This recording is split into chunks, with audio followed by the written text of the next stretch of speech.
Hey everybody, it's Master Gallengeist here, bringing you my review for Fantastic Four issue 43. And I really enjoyed this issue.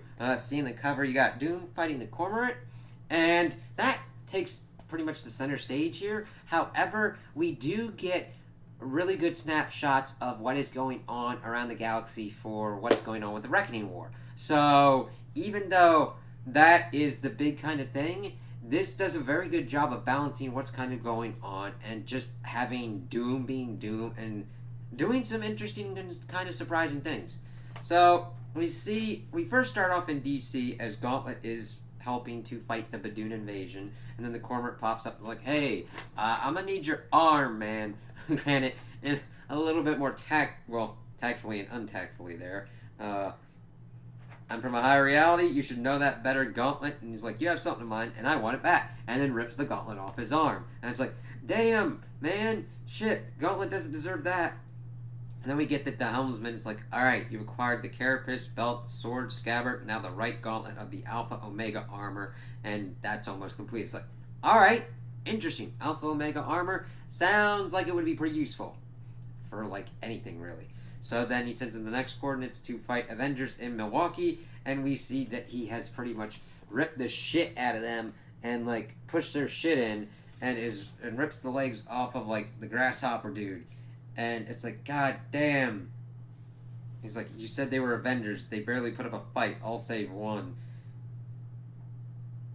I don't believe it. One of them gave you a hard time? No. In the end, none of them were unbeatable. As he says that, looking at Squirrel Girl, it's like, god damn, savage. It's like, all right.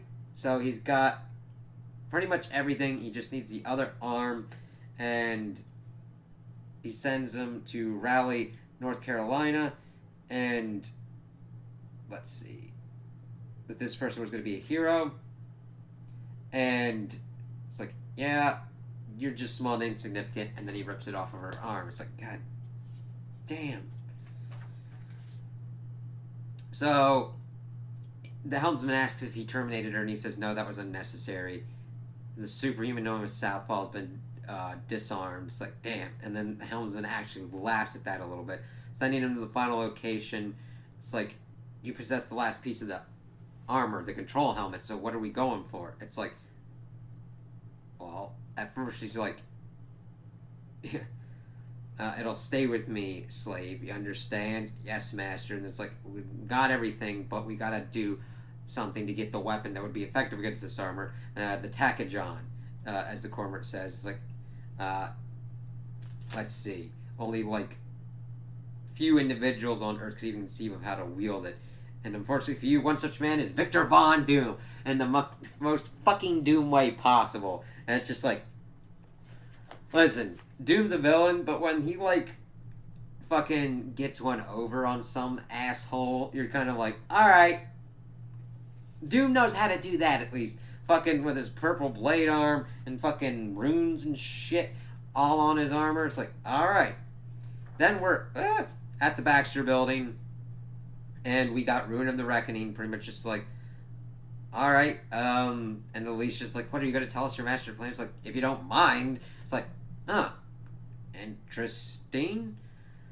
So the most important part, evidently, of their plan was to get like control of the nexuses of the reality, like the crystal and everything like that, naturally occurring ones in the swamp, and the impressive man-made one here, the Forever Gate. It's like, all right, whatever you did, it's done no lasting damage. We're just going to use up the remaining part of this, teleport myself to the final battle site, and depower the device at the same point. Also bringing up that this would have been able to use, like, destroy all of creation, and then, like, and Kyle's like, so wait a minute, you weren't trying to destroy the universe? It's like, okay, this helps to give us their plan, and it's like, oh, I've said too much. Badoon, please, like, stay behind and kill all of them. Same kind of villain kind of shit. So Franklin and Val are like, all right, that portal won't stay open long. So they kind of run off, and granted, I can understand why people would be like, they were tasked with making sure that Nkala and Joe were safe, and so is Alicia. But you can see that Nkala's handling things pretty well. Nikki's handling things pretty well, and Joe's also there's backup to protect Alicia, and that Franklin and Val probably have a better shot of like helping by trying to figure out what the hell Ruin and the rest of them are doing to kind of like handle that shit out. We shift over to the Barrens, and we see that Jack of Hearts is not doing good. He's pretty much feeding off of Jen's radiation. That they can't really stay here pretty well. That since Ben is wounded, instead of surviving months, he'd merely survive hours, and that he is going to be dead in 39 hours because of all the info in his head.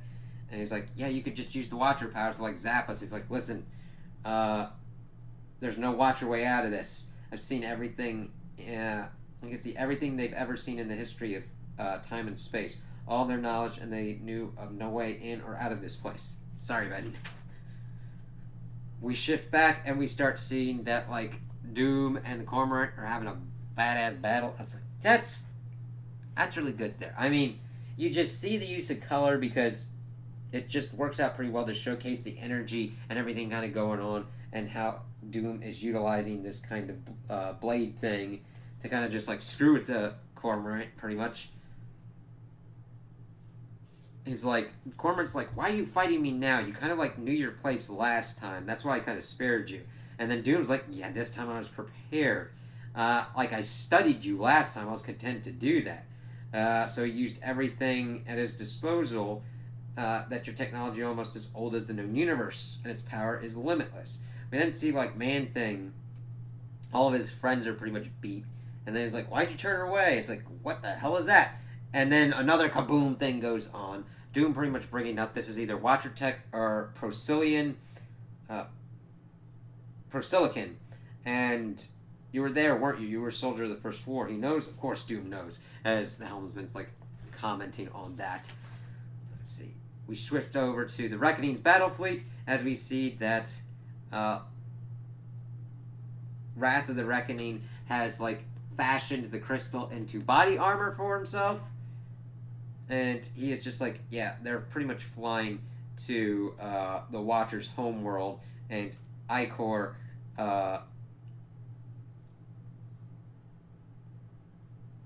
he like knows who and why you're there.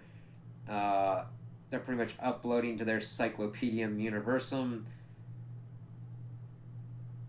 that Icor will see their safety, Emnu, and then he needs to go look after the Apex. We're at the Dar Kenda place then, in which you see that Uatu is being still tortured. Nick Fury's trying to figure out what's kind of going on. And the main thing is that the Watchers, Uatu is being shown that like his interference was not necessary to stopping the Earth from being destroyed by Galactus. However, they do go forward enough that the Watcher sees that like with the whole zero energy shit, that it does have adverse ramifications. So even though that point in time would have been okay, further along in the point, the zero energy thing goes nuts, and of course this vindicates Uatu and that they'd saved them all. And then Emnu pops up, pretty much like, screw you, man. And then he's pretty much trying to like take his ass out, but we see that Sue pops up to like save Nick's ass. And it's like, yeah, I've been with you the whole time. And he was here for the Apex. It contains multiple Nexus points, and that's like the Apex. Yeah, what its name implies. And that T-37X is not the birthplace of the Watchers. They were the Luminous from the planet Lumina, a world destroyed in the First War. So they built their home around the Apex to safeguard it. And that's probably why they're here, as the Watchers are sending their kind of battle fleet, well, tech against Wrath. However, they're just like, yeah, your toys are ancient, old man, we know them well. To mere savages, and that they're fashioning things into their own kind of ways. We see they study things for what they are, and that we could see what they could be weapons for. It's like you could utilize this in so many different kind of ways. It's interesting that you go to use them as weapons, as he then pretty much stabs them through, and that we have vision and you don't. It's like, god damn.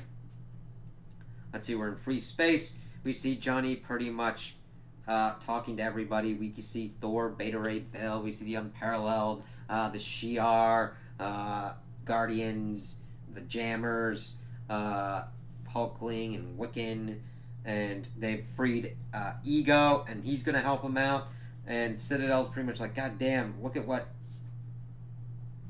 Sky's been able to learn and see in the world. And there's like, all right, let's go fight the Reckoning, as we see Johnny getting out of his own head and doing shit. Let's see here. Then Cormorant pretty much is like, all right, I can respect you, Doom, but there's no fight left in you. And Doom's like, I've just pretty much been like in a holding pattern to kind of like track your shit back to its source. And then he utilizes this thing to this like tracking spell to bring the Helmsman to him, because he's not accounting for tech and magic that Doom can employ. And he's like, you deserve my respect. You'll see the true face behind the Helmsman. And Doom's like, that's fucking irrelevant. I don't give a shit. Typical Doom thing. And also because it's probably not plot relevant, because Doom's like, alright, here's the control helmet. He's like, I can control the Cormorant if I want. But he's going to give it to him to grant him his freedom. It's very interesting that Doom does that. You would think that Doom would want someone like that under his control completely. However, he probably thinks that it's better off to give this being its freedom to choose that itself, because that would be, of course, better for him in the long run, because if you're the one pretty much holding the reins and everything, they could get to a certain point where they plot behind your back, whereas this, you're giving them their freedom and then they can choose to follow you. That is always a better kind of option than just trying to control somebody. And then he offers them an alliance, fighting side by side, operating untethered, and at your full capacity, nothing will stand before us. And see, that's the thing. He'd probably be waiting for orders from Doom or the Helmsman that could slow him down. If he's unfettered and can act upon his full capabilities, he's a more effective thing on the battlefield. And he's like, together we can win the Reckoning War, as he's like kneeling to Doom and having the control helmet. It's like, alright, that's pretty good. I'm like, alright, even though I'm not actively reading what's going on in the Reckoning War, I don't feel like I'm missing out. I'm reading the Fantastic Four, I'm getting the Fantastic Four's vantage on it, and of course we've now got Doom and the Cormorant getting that into the effect. We got Johnny building up his army that should be able to effectively battle, well, not effectively, they might need power-ups or some kind of tech or whatnot to better effectively fight the Reckoning, but we've got forces that are now being fielded against the Reckoning. The Watcher homeworld's getting kind of screwed over, but of course we got Sue and Nick and Uatu being able to potentially mess about with the Matrix, the Apex, to kind of deal with that, while Val and Franklin are doing their own kind of thing to like mess around with Ruin, as Reed needs to figure out how to get out of Barrens. That is a lot, and it seems like a lot to juggle, but this book does this very well, where it does enough plot advancement and enough plot interest so you're like, oh, okay, I don't feel like that took away from the book at all. We're getting nice snapshots of where everybody's at and how the plot's kind of progressing on that. So I really appreciated that, while also giving us what Doom's doing, what he's kind of thinking of, and how him and the Cormorant together working against the Reckoning, how that will kind of like give us an effect, since that's a new kind of thing on the board. So I'm interested to see how that kind of works and shakes out. So those are my opinions on the issue. Tell me what you guys think in the comments below. If you liked it, if you didn't like it, if you agree with me, if you disagree with me. Also like and subscribe, and I hope you have a good day.